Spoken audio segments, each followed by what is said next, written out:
Good morning students. SVM senior secondary school की online classes में आपका स्वागत है। आज क्लास 9 की इंग्लिश की क्लास हम कर रहे हैं, जिसमें करेंगे हम lesson number 9 bond of love. Students, ये लेसन हम रीड कर चुके हैं क्लास में। इसके क्वेश्चन आज हम इसके करेंगे क्वेश्चन आंसर, ठीक है। फर्स्ट क्वेश्चन है, on 2 occasions Bruno ate drank something that should not be eaten drunk. What happened to him on that occasion? Question है हमारा कि ऐसे 2 एक्सीडेंट बताने हैं हमें, 2 ऐसे ओकेजन बताने हैं कि जब ब्रूनो कौन था, उनका जो ये नरेटर उसकी वाइफ थी, तो उनका एक पेट उन्होंने मंकी रखा हुआ था, जिसका नाम पालतू बंदा रखा था घर में, जिसका नाम क्या था, ब्रूनो, ठीक है। तो जो नरेटर है, राइटर है जो इस लेसन के, तो उनकी वाइफ उनको बहुत प्यार करती होती है, ठीक है। तो ऐसे 2 ओकेजन बताने हैं जब ब्रूनो ने कुछ ऐसा खा लिया था जो उसे नहीं खाना चाहिए था, और जब उसने वो खा लिया तो उसके साथ क्या हुआ ये हमें बताना है। आंसर है, वंस ब्रूनो एट पॉइजन। एक बार क्या हुआ कि ब्रूनो ने क्या खा लिया था, पॉइजन। पॉइजन क्या होता है, जहर, ठीक है।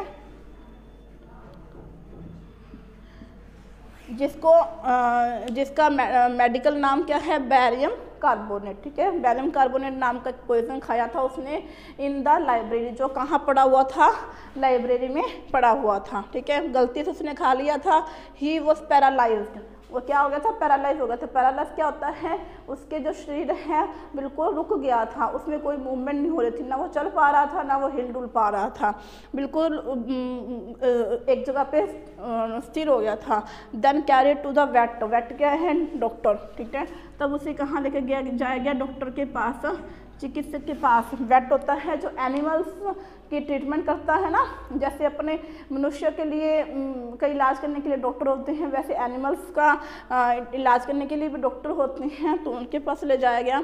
एट अनदर ओकेजन, दूसरा ओकेजन क्या था, पहले तो उसने क्या खाया, पॉइजन खाया, ठीक है, और उससे वो क्या हो गया था, पैरालाइज हो गया था। दूसरी बार उसने क्या खा लिया था, इंजन ऑयल पी लिया था। गाड़ी हमारे में डालने वाला जो इंजन ऑयल होता है वो डाल लिया था, लेकिन पी लिया था, लेकिन but it had no ill effects. Ill effects मतलब बुरा प्रभाव, उसका कोई भी उससे क्या हुआ, नुकसान नहीं हुआ, ठीक है। सेकंड क्वेश्चन है हमारा, was Bruno a loving and playful yet. क्या जो ब्रूनो था वो एक, सॉरी यहाँ पे पेट आएगा, ठीक है,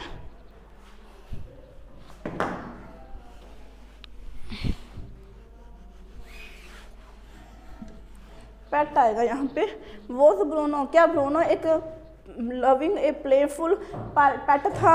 Y then did he have to be sent away, लेकिन वो लविंग और प्लेफुल होने के बावजूद भी उसे घर से बाहर क्यों भेज दिया गया। Yes, Bruno was a loving and playful pet. सही है कि वो लविंग था, प्लेफुल था, बहुत प्यार लेता था सभी का, सभी उसे बहुत प्यार करते थे, family member. Even then he had to be sent away because, फिर भी उसको भेजना पड़ा क्योंकि he was getting too big, ठीक है, वो बहुत बड़ा हो रहा था। टू कीप एट होम, अब वो काफ़ी बड़ा हो चुका था वो साइज में, क्योंकि उसको घर पे नहीं रख सकते थे। And also because of tenants children, और टीनेंट्स क्या होता है, किराएदार। जो राइटर था उसके घर में किराएदार रहते थे, उन्होंने अपना घर जो था, घर का कुछ हिस्सा किराए पे दिया हुआ था, तो उनके छोटे छोटे बच्चे थे, तो उनको उनसे खतरा था, इसलिए उसको घर से बाहर भेजना पड़ा।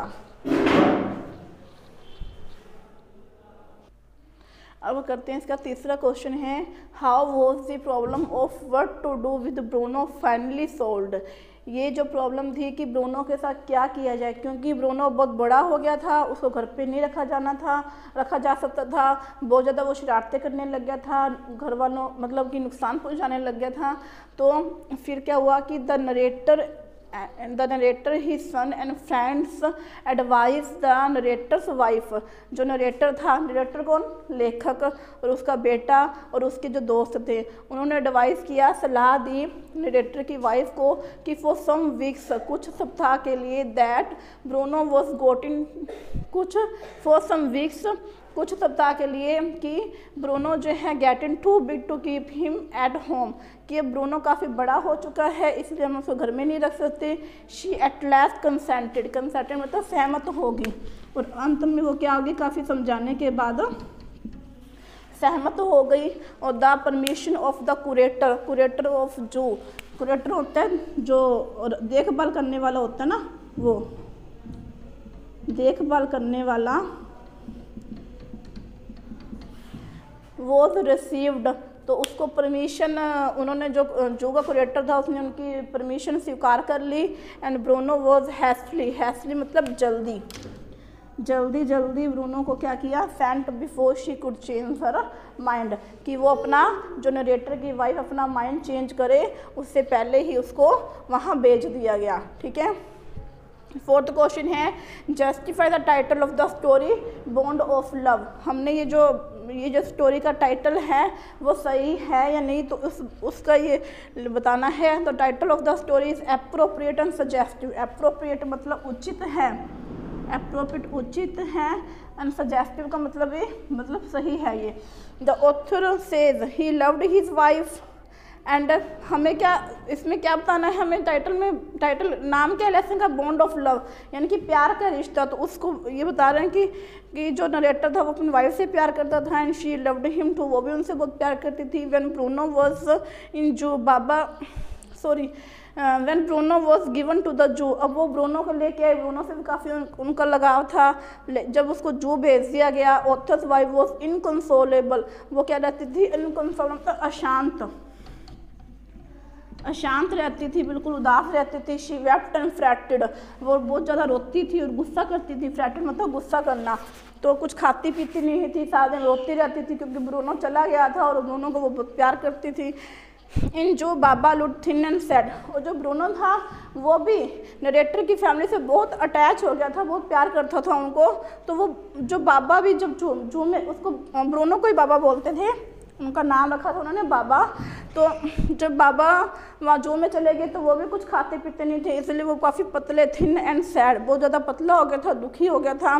बाय हर टीयरफुल प्लीडिंग, मतलब फिर उसकी वाइफ ने क्या किया, नरेटर की वाइफ ने, तो काफ़ी प्लीडिंग मतलब प्रार्थना, किसी से काफ़ी प्रार्थना करने के बाद शी ब्रॉट बाबा बैक टू होम, तो काफ़ी प्रार्थना करने के बाद उसने जू का जो करेक्टर था उससे भी काफ़ी प्रार्थना की, अपने घर फैमिली मेम्बर से भी काफ़ी बोला, तो वो उसको बाबा को अपने घर वापस ले आती है। ठीक है, ये 4 क्वेश्चन है, अपनी नोटबुक में करोगे और इसको लर्न भी करोगे।